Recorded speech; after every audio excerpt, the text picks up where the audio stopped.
नमस्कार, मी शीला पाटील. शिदोरीमध्ये आपलं स्वागत आहे. आज आपण पाहतोय लाह्याचं लाडू, त्याला कुटरगी उंडी असे म्हणतात.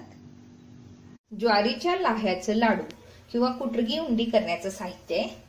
ज्वारीच्या लाह्या. लाह्या कशा करायच्या याचं लिंक मी डिस्क्रिप्शन मध्ये देत आहे. शिदोरीमधून मी आपल्याला हे दाखवलेलं आहेच, ते तुम्ही बघू शकता. ते 85 ग्रॅम घेतलेलं आहे. जर आपल्याला घरी करायचं नसेल तर आपण चिरमुरीच्या दुकानातून पण आणू शकतो आणि हे लाडू करू शकतो. 250 ग्रॅम गूळ. गूळ थोडं मऊ असलं तर अधिक छान. मऊ नसेल तर, जर घट्ट असेल तर त्याला ठेचून बारीक करा, म्हणजे वितळायला बरं पडतं. ते 250 ग्रॅम घ्यायचं. 2 चमचे साजूक तूप. डेसिकेटेड कोकोनट 1 चमचा. आपण घरचं सुकं खोबरं पण वापरू शकतो. 1 चमचा सुंठ पावडर. पाव चमचा जायफळ पावडर. 1 चमचा खसखस आणि 1 वाटी भाजलेले शेंगदाणे साल काढून अर्ध कच्च ठेचून घेतलेलं आहे. ते 100 ग्रॅम आहे मापाने. एवढ्या साहित्यातून आपण छान असा लाडू करायचा आहे, लाह्याचं, ज्वारीच्या लाह्याचं लाडू. ते कसं करायचं ते आपण आता पाहू.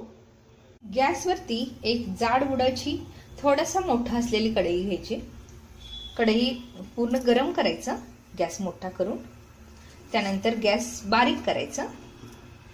कढई आपली तापलेली आहे आता, आणि त्यामध्ये हे लाह्या घालायच्या.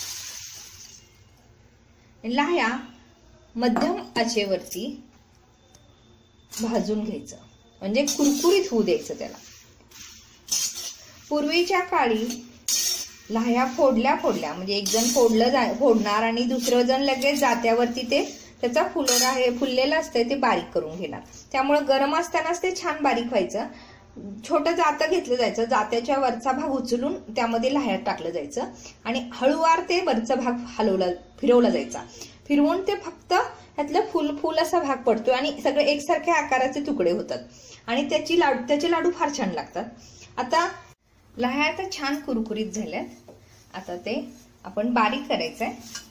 हे जास्त एकदम बारीक फाईन पेस्ट करायची नाही, याची पावडर करायची नाही. हे मोठं मोठं राहिलं पाहिजे आणि फक्त ह्यातल्या 4 अशा फोडी झाल्या पाहिजेत. असंच फिरवून घ्यायचं. त्यामुळं पातं फिरवताना फक्त उलटं असं फिरवायचं आणि लगेच उलटं असं फिरवायचं. त्यामुळं ह्याच्या मोठ्या फोडी राहतात. तशाच असं मोठं चुरा करून घ्यायचं. दुसऱ्या एका कढईमध्ये सुकं खोबरं थोडंसं गरम करून घ्यायचं, म्हणजे कुरकुरीत होऊ द्यायचं त्याला.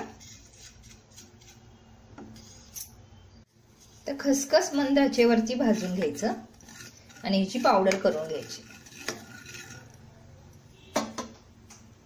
आता एका मोठ्या भांड्यामध्ये जे पावडर करून घेतलंय आपण, लाह्याचं मोठं तुकडे करून घेतले ते काढून घ्यायचं. त्यामध्ये सुंठ पावडर घालायचं, सगळीकडे लागलं पाहिजे. जायफळ पावडर,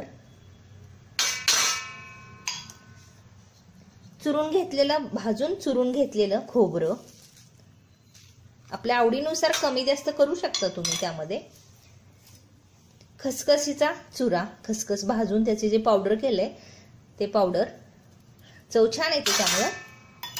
आणि शेंगदाणे हे जे अर्ध कच्चं ठेचलेलं आहे हे शेंगदाणे घालायचं आणि हे सगळं मिश्रण एकत्र करून घ्यायचं.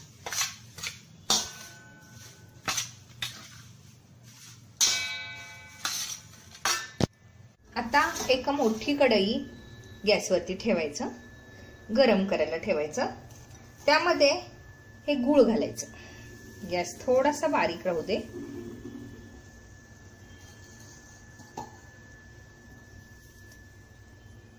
त्या गुळामध्ये हे तूप आहे, हे तूप घालायचं. तूप घातल्यानंतर हे असं सतत हलवायचं. त्याच्या गाठी सगळ्या विरघळून घ्यायच्या, ज्या गाठी असली तर. गॅस बारीकच असू दे.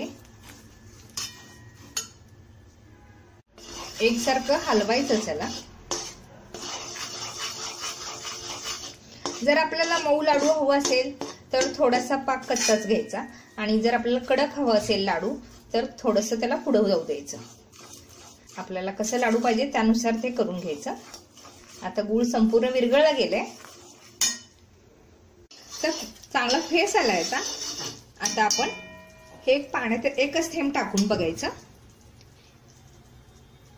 आता पाक हे अशा पद्धतीने जर आपल्याला मऊ लाडू पाहिजे असेल तर असं घ्यायचं, आणि जर याच्यापेक्षा थोडंसं घट्ट हवं असेल तर घट्ट होऊ द्यायचं. आपल्याला हवं तसं आता झालेलं आहे. आता गॅस बंद करायचा. त्यामध्ये सगळं एकत्र करून ठेवलेलं साहित्य घालायचं.